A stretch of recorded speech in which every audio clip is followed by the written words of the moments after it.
उन तीनों मासूम बच्चों के वालिद हमारे साथ मौजूद हैं। ये वालिद की बड़ों के जिसमें बच्चों को घसीटा गया, और इस वजह से घसीटा गया क्योंकि कहा गया था कि इस आदमी की हम लोग पूरी नस्ल को रोल के रख देंगे। और ये वही किया कि उन 3 बच्चों को, जिनको इस बात का इल्म भी नहीं कि नीचे दुकान पर क्या हुई है, कौन सी टीम आई थी, कौन से सरकारी मुलाजमीन आए थे, क्या बहस हुई थी, और उसके बावजूद उन तीनों बच्चों को इस केस में जानबूझकर घसीटा गया, सिर्फ इस आदमी की खार में, इस शख्स की खार में कि तुमने अगर हम लोगों के साथ मारपीट की या हम लोगों को पकड़वाने की कोशिश की या हमारी रिश्वत को बेनकाब करने की कोशिश की, तो आखिर की क्यों। बाकी की इन्हीं से बात पूछते हैं कि लड़ाई शुरू कहाँ से हुई, क्या हुआ था। भाई मुझे बताएं कि कौन सी ये टीम थी, क्या करने आई थी, क्या मुतालबात थे, और ये बहस यहाँ तक कैसे पहुंची है। मैडम ये डिंगी की टीम थी। अच्छा। पीर वाले दिन 8 तारीख को आई थी, ये तकरीबन 11:30 या 11:50 पे आई थी। अच्छा। हर आगे लोहे के गोदाम में इनका कोई काम नहीं था, लेकिन हमने इज्जत से सारा कुछ चेक कराया इन्हें। अच्छा। ये मेरे वालिद साहब से ना बदतमीजी करने लग जाते हैं कि वालिद साहब ने कहा एक दफा चेक किए, ये गत्ते के जो डिब्बे होते हैं ना, उनमें लोहे के छोटे छोटे पीस होते हैं, उनको उल्टा पुल्टा रहे थे।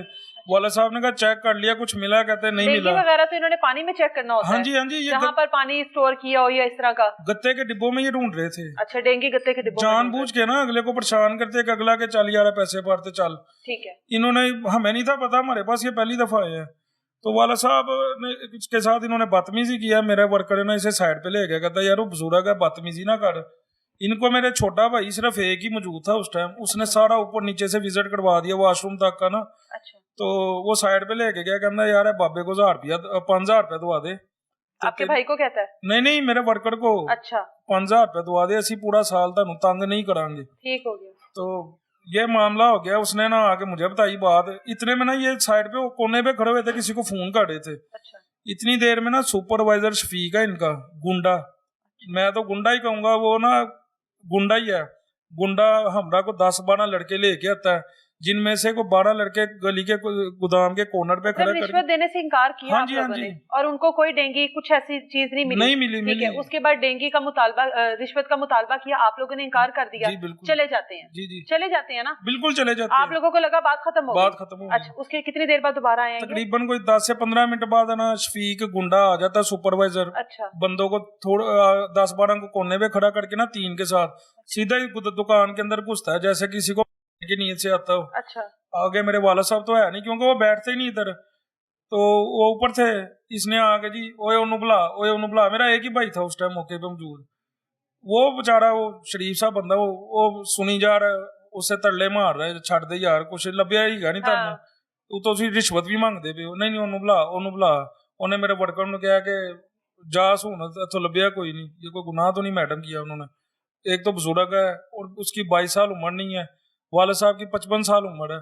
मुझे पता लग जाता है, मैं कैमरों में देख रहा होता हूँ, मैं बाहर आ जाता हूँ, मैं उससे कहता हूँ कि भाई गालियां किसको दे रहा है। पहले तो इसने गालियों की बकवास बंद नहीं की, फिर ये जब मैंने ज्यादा पूछा ना, कहता दुकानदार को दे रहा। उसे नहीं था पता कि वो मेरा बाप है। अब मेरे पे क्या गुजरी होगी, मैंने फर्स्ट ऑफ ऑल बर्दाश्त किया। फिर मैंने कहा बकवास बंद कर, जुबान मुंह छुपा ला, बड़ा तू गंदे लफज बोल। कहता तू की काट लेगा। मैं कहा तू की काट लेगा। इसने जो वर्ड यूज किया ना पंजाबी का, ये जो अगर आपका कैमरा में लोग देखेंगे ना वो समझ जाएंगे जो इसने वर्ड यूज किया है। इन्होंने हाथापाई खुद शुरू की है। जहाँ फिर मेरे वाल साहब बाद में नीचे आए हैं, उन्होंने आके कहा जी, मैंने रोला डाल दिया ना, महल्लेदार इकट्ठे हो गए। मैं क्या 5,000 रुपये रिश्वत मांग रहे हैं, इन्हें ढूंढा भी कुछ नहीं है। अगर मैं ये गवाहियां देता रहता ना, वो झूठी साबित हो जानी थी। 1-5 वाले आ जाते हैं, फिर ये मोटरसाइकिल गायब का पहले नंबर पे तो वकुआ बना देते हैं ना। 1-5 वालों को तो मैं बता देता हूँ, वो पूरा कारपोरेट करते हैं इधर आके ना। अच्छा। तहकीकात करते हैं आते ही को हुआ क्या है। अच्छा। उस टाइम भी मेरे अकेले का ये नाम ले रहे होते हैं। अच्छा। ये लड़के ने हमारे साथ की, हालांकि वो भी देख रहा 1-5 वाला कि ये 15 जाने 12 जितने ही, मैं अकेला था। मेरे मोहल्लेदार भी थे, लेकिन किसी ने इनको सिर्फ समझाया ही था, इनकी रिक्वेस्टें की थी सारों ने। 1-5 वाले आते हैं, वो देखते हैं सारा मामला देखते हैं, वो कहते हैं चलो सारे ठाणे। या कहते जी साड़ी मोटरसाइकिल घूम गई है, घुमाते खुद ही हैं मेरे ऊपर डालने के लिए। एक अल्लाह उसका भला करे कि हमारा इधर वर्कर है, हमारा नहीं वर्कर साथ वालों में था, वो आ जाता है।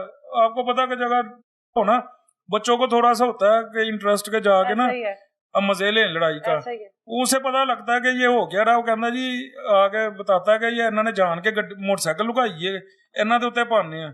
وہ पुलिस वाला पूछता है कितने खिलाड़ी है इन्होंने मुलाजम जो सब इंस्पेक्टर नीचे वाला होता है ना मुलाजम, वो साथ जाता तो साथ वाली गली के आगे जाके खड़ी की होती है। अच्छा, दूसरा झूठ पकड़ा गया, प्लानिंग थी, ये भी प्लानिंग थी। ठीक है। थाने चले जाते हैं, थाने ना FIR लिखवाने लगते हैं। ये मैंने कहा मेरा भी हक है, इन्होंने रिश्वत मांगी है। हाँ। ये अभी मेरी हद तक था रिश्वत की, मैं लिख रहा होता हूँ, वो लिख रहा होता है। ये 12-13 जितने मैं उधर भी अकेला ही हूँ। इन्होंने थाने में आप CCTV निकलवा लें, थाने में मुझे ना तड़ियाँ लगाई इन्होंने। फिर मैंने भी शुरू हुआ, मैंने इन्होंने क्या तड़ियाँ लगा रहे थे कि ये मेंटल केस है, इसके सर में डंडे मारेंगे हम। ये उस वक्त शफीक मौजूद नहीं था, शफीक की टीम थी मौजूद, इनका इंचार्ज भी था उस टाइम ना मौजूद। वो सारे कोई वीडियो है मेरे पास, थाने की बनी, मेरी बनी हुई नहीं, थाने की बनी हुई है। वो इन्होंने रोला डालते, SHO साहब आ जाते, वो पिछले कमरे में सारों को ना कहते हैं कि इनको ले जाओ, इधर CCTV लगा हुआ है, माहौल खराब हो रहा है। वो जब जाते हैं तो इनका ना एक बंदा उधर से गायब हो जाता है, जिसका नाम हंजला होता है, जो मेन बंदा होता है रिश्वत मांगता है। अच्छा। वो नहीं ढूंढता, मैं SHO साहब को बता देता हूँ सर एक बंदा गायब है। वो इनसे पूछने लग जाते हैं किधर है कहते सानू की पता, सानू की पता। खैर वो बंदा ढूंढ जाता है। अच्छा। जिससे SHO साहब को पूरा यकीन हो जाता है कि हुसनैन ठीक है, ये बंदे गलत है। SHO साहब ने सारों को लैदा करके ना, यानी कि 3 टीमें बना दी, एक मैं, एक हंजला और सुपरवाइजर की जो गुंडे लेके आता है ना, सुपरवाइजर है तो खुद गुंडा है। हाँ। वो टीम बना के ना इन सारों के, किसी को कह देता है मुंशी अपने को, किसी को इनके ना वीडियो बयान लो सारों की। मेरा लेते हैं, मैंने तो जो हकीकत ही मैंने बताई है, इनके लेते हैं। उन्होंने पूछा कि जी आपकी ड्यूटी किधर, आपकी ड्यूटी है, सारे बताते हैं हमारी ड्यूटी उधर थी, फिर आप क्यों इकट्ठे हुए हो? जी हमें ग्रुप में मैसेज आया था। किसने किया? सुपरवाइजर गुंडे ने। गुंडे को किसने मैसेज किया? जो रिश्वत मांग रहा हंजला। हंजला ने तो चलो हंजला मिल जाता है, हंजला ने बयान देते हैं। आपको पता है पुलिस वालों की, यानी कि पुलिस वाले काम ही ऐसे करते हैं, अच्छे काम करते हैं, तो इसी वजह से इलाका महफूज है, पाकिस्तान महफूज हुआ है। उनका एक रोब होता है। हंजला डर जाता कि मैं पकड़ा तो गया हूँ, अब तो अब मेरा काम बनता कि मैं सब सच बोल दूं। जब इसके बयान की बारी आती, खैर मैं तो उधर होता नहीं, बयान में उससे पूछा जाता है कि उधर से काम गए थे आप काम करने? उसे बोलता गए हैं। कोई लार्वा मिला? हंजला कहता नहीं मिला। पुलिस वाला पूछता है आपने रिश्वत की डिमांड की थी 5,000 की? कहता की थी। कहता ये और गालम गलोच किसने शुरू की थी? कहता मैंने सुपरवाइजर शफीक को फोन किया था, वो लड़के लेके आया था, उसी ने गालम गलोच शुरू की थी। अच्छा। ये मेरी बात को ऑन द रिकॉर्ड चलाना आपने, मैं वीडियो देता हूँ आपको थाने की। ठीक है, ठीक है। पीछे से फिर कोई कालियां आ जाती हैं कि इस मामले को ना रफा दफा कर दें। मैंने अपने सोर्स ही से ना वो वीडियो हासिल कर ली थाने से, वो वीडियो मैंने हासिल कर ली थी। हर चीज का हाँ जी, मैंने थाने से सिर्फ थोड़ा सा गिला ये हुआ कि मैंने उन्हें कहा था कि ना ये राजीनामे के अंगूठे लिख, बात खत्म हो गई है, तो बिजनेसमैन हूँ ना मैं, तो मेरा काम था कि बात को बतंगड़ ना ज्यादा बने। मैंने कहा ठीक है, अब इसे हो सकता है पुलिस के महकमा ना कार्रवाई का हुक्म दे पीछे। बात खत्म। पीर वाला दिन गुजर जाता है, मंगल गुजर जाती है, बुध वाले दिन DSP के दफ्तर से कॉल आ जाती है, जी आप इधर आए, मैं मोहल्लेदारों को लेके चला जाता हूँ। आगे DSP साहब बात सुनते हैं, कहते चले इनका AC आ रहा है, आप उन्हें बताएं सारी। AC शालीमार टाउन, पढ़ा लिखा, वो भी गुंडा है। मैं तो गुंडा इसलिए कह रहा हूँ, मुझे तकलीफ हो रही है कि मेरे 3 मासूम बच्चों को उसने फ्यूचर रोला है। कैसे रोला है मैं बताता हूँ। अंदर बैठा है, बार बार एक ही बात का इशू, मैं उसे बता रहा हूँ ये आपका बंदा थाने में मान गया, वीडियो को कुछ भी नहीं समझ रहा। उसे पता था कि मैं किसी अप्रोच से आया हूँ इधर, वो किसी तल्लुक बड़े से आया हुआ था। फिर मैं उसे बता रहा हूँ कि इसने मेरे बाप को गालियां दी थी, जो मौके पे मौजूद नहीं था, मेरा बाप नहीं था, मोहल्लेदार को है वो, उसको भी बार बार चपेड़ सज्जे गालते मारी सी, खब्बे ते मारी सी। आपसे पूछ रहे मेंटली तौर पे ना डिस्टर्ब कर रहा है मुझे, टॉर्चर कर रहा था। तो मैं परेशान हो ही जा रहा हूँ। खैर यार तू अपने भरा बुला किसी ਨੂੰ, चल तू दस दे चपेड़ मारी सी कि नहीं? मैं यार मैं हथ चुकिया सी, मैं मान रहा चुकिया, वज मेरे भरा ਨੂੰ गया, लेकिन ਉਹਨੂੰ ਵਜਣੀਆਂ ਚਾਹੀਦੀਆਂ ਸੀ। मैं कहना ਇਹਦੇ ਮੂੰਹ ਤੇ ਚਪੇੜਾਂ ਵਜਣੀਆਂ ਚਾਹੀਦੀਆਂ ਸੀ। ਇਹਨੇ ਬਜ਼ੁਰਗ ਆਦਮੀ ਦੇ ਗਾਲਾਂ ਕੱਢੀਆਂ, ਉਹਦੀ ਗੈਰ ਮੌਜੂਦਗੀ 'ਚ ਬਹੁਤ ਗੰਦੇ ਲਫ਼ਜ਼ ਬੋਲੇ ਨੇ। उधर भी मेरे अकेले का जिक्र हो रहा सिर्फ,